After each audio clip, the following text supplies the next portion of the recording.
Guys, we are back with 9.4, solving quadratic equations by graphing. So we have one vocab word to start with. It's the roots. So basically roots, it's just another word for the solutions of the function.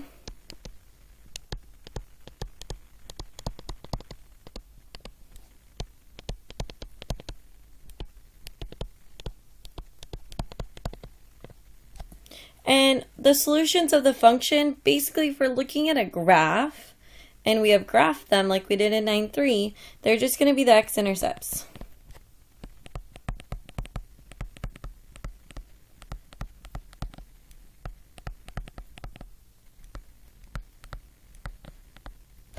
Okay, in chapter 4, we kind of did something where we graphed just a line, and where it crossed the x-axis was the solution. So now it's the same thing, but we're just graphing a parabola. Okay, and we can always check this by solving algebraically. So some of the simpler forms of a parabola we can solve algebraically. Typically right now we know how to solve it if there's no b. So let's look at that. So we need to represent a solution using a graph. Okay, so first, we're actually going to solve it algebraically is what it said to do first. That just means to solve it. Okay, so if I remember from last chapter, or actually from 9.1, sorry, not last chapter, okay, I need to get x squared is equal to a number if I want to solve it. So that means I need to get rid of that 1/4, so I'm going to multiply by 4 on both sides. That gets rid of the 4 here, so I just have x squared, and 9 times 4 is 36. Okay, then I need to get rid of that square by square rooting both sides. And the square root of 6 is going to be, or 36 is 6 and negative 6.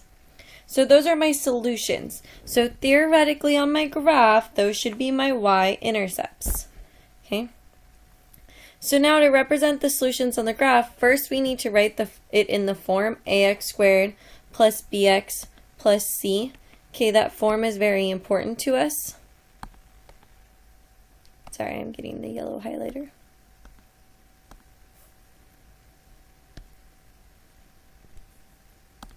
Okay, so now, in order to do that first, I need to subtract 9 on both sides.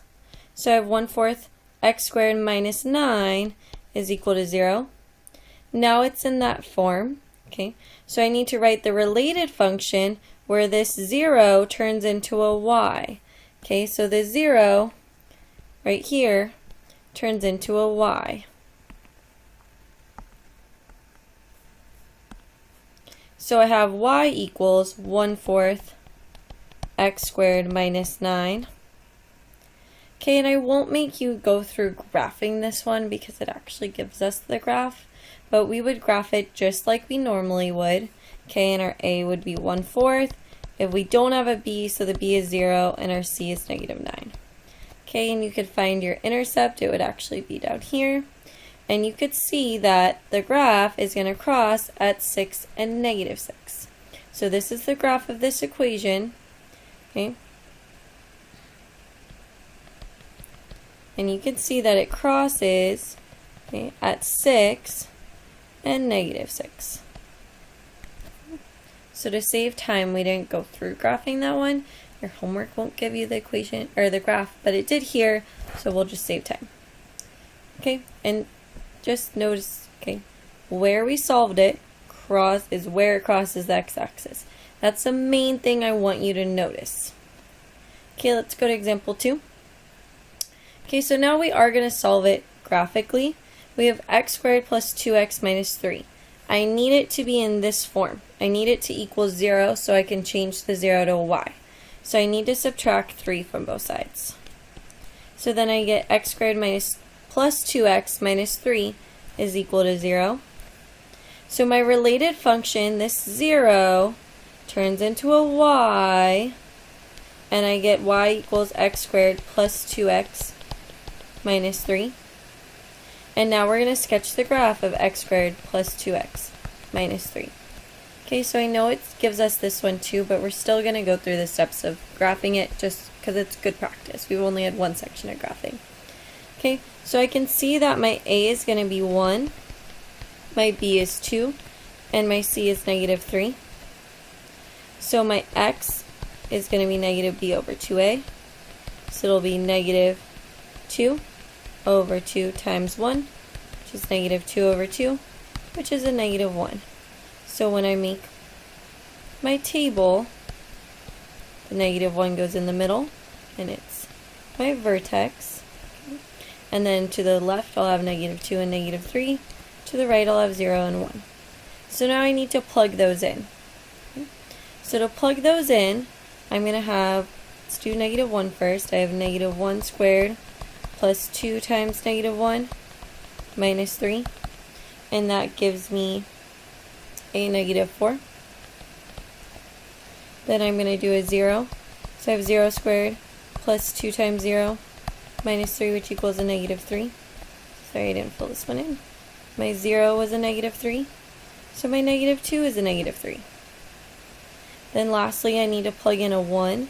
So I get, I'll do it up here, I'm running out of room. Sorry guys, 1 squared plus 2 times 1 minus 3, which actually gives me a 0. So this is a 0, so this is a 0.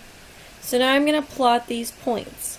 Negative 1, negative 4, negative 2, negative 3, 0, negative 3, 1, 0, and negative 3, 0. So if I sketch my graph, I can clearly see that my solutions, my x-intercepts, should be negative 3 and a positive 1. Okay, so those should be my solutions, because that is where they cross the x-axis. So even though we don't know how to solve this type algebraically yet, we can do an algebraic check. So I want to check that x equals negative 3 works and x equals 1 works. So I'm going to plug it into my original equation that was up here. It was the x squared plus 2x equals 3. So now I'm going to have negative 3 squared plus 2 times negative 3 equals 3. That'll be a 9 minus 6 equals 3. That gives me a 3, which does equal 3. So that one works. Now I can check 1. So 1 squared plus 2 times 1 equals 3. That gives me a 1 plus 2. And 3 does in fact equal 3. So we confirmed via algebraically that these are our x-intercepts and they work out to be solutions of our equation.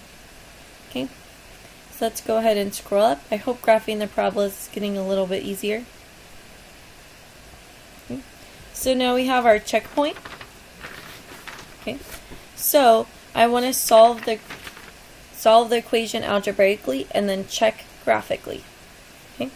Okay guys, so actually my video cut out and froze on me, so I'm actually recording the last page a second time, so let's see if it doesn't do that again.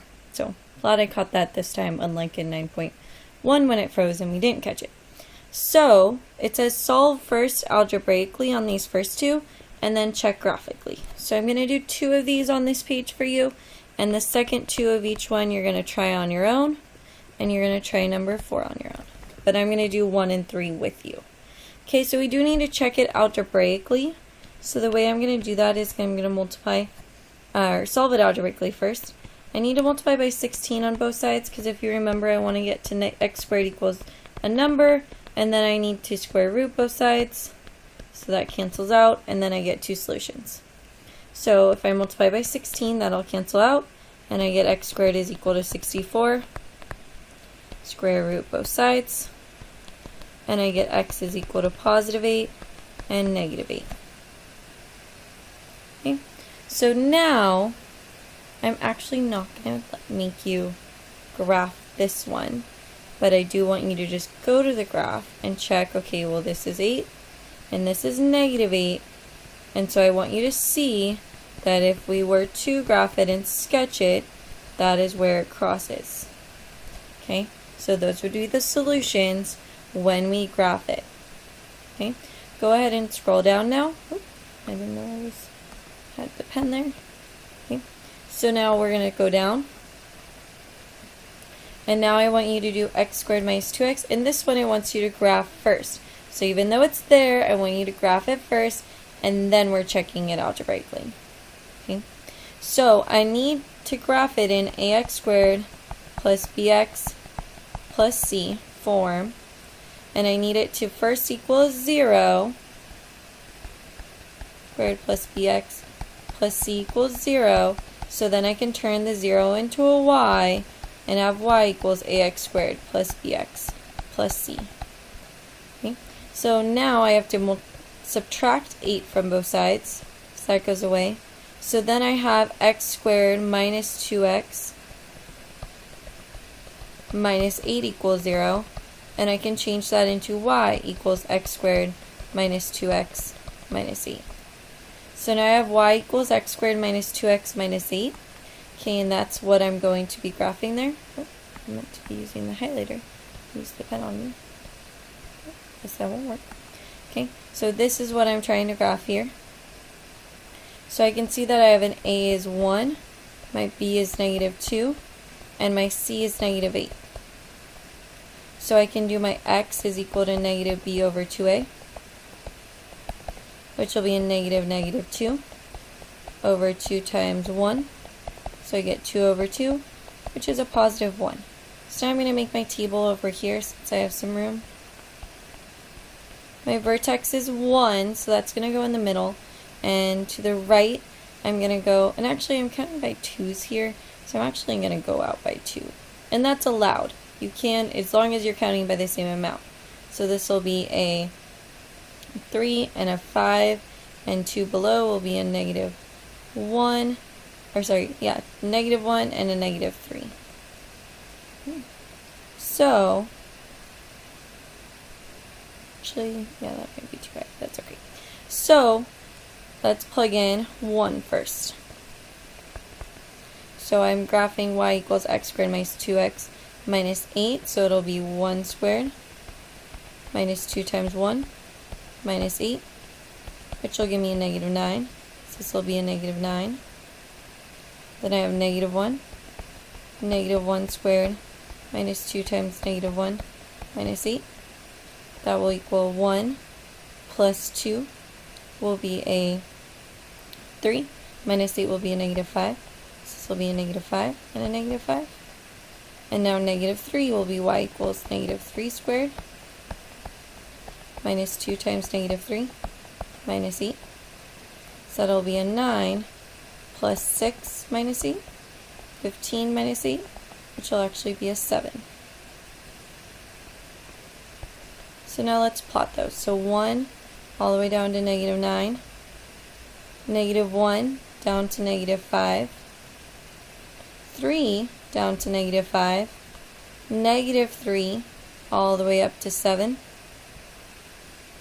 and 5 all the way up to, 5 all the way up to 7. So now if I connect them, I didn't find the exact value that equals 0, but I can pretty much see that it would cross at negative 2 and 4. So I believe my values are going to be negative 2 and a positive 4. It's a negative 2 and a positive 4.